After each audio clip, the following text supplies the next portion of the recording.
Bonsoir à tous. Je voulais évidemment vous faire mes excuses pour ne pas avoir finalement pu être avec vous.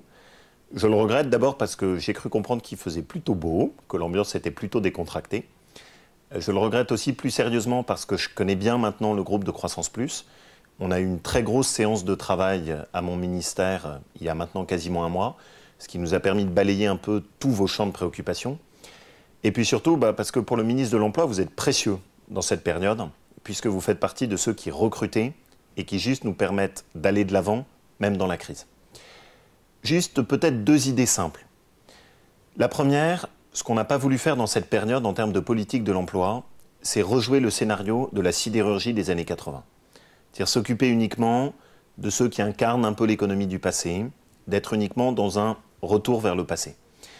Et on a essayé au contraire de faire en sorte que nos outils de la politique de l'emploi soient concentrés sur l'idée de l'activité et du soutien à l'activité.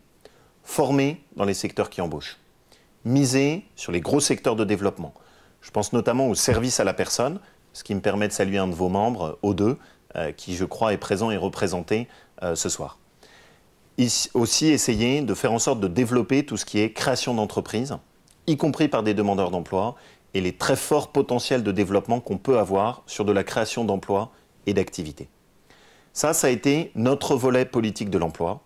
Essayer de sortir de la vieille vision passive, du chômage qui intervient comme un pompier une fois que le feu a déjà pris, pour être sur une vision active où on mise sur les secteurs comme les vôtres, où on sait qu'on peut gagner de l'emploi.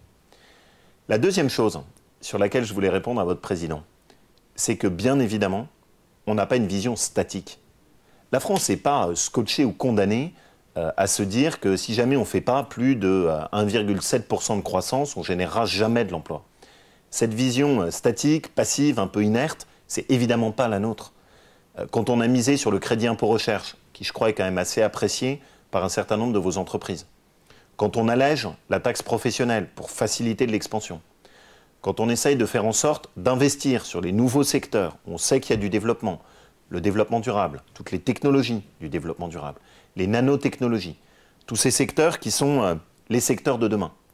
Quand on se bat aussi pour abaisser la dépense publique, faire en sorte que vous ayez un climat qui soit plus business-friendly, c'est évidemment pour faire en sorte que l'économie française ne soit pas juste le décalque de ce qu'elle était par le passé, mais qu'elle prenne au contraire ces nouveaux visages qui sont les nouveaux visages de vos entreprises.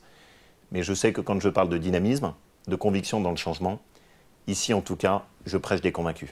Merci à tous de nous y aider.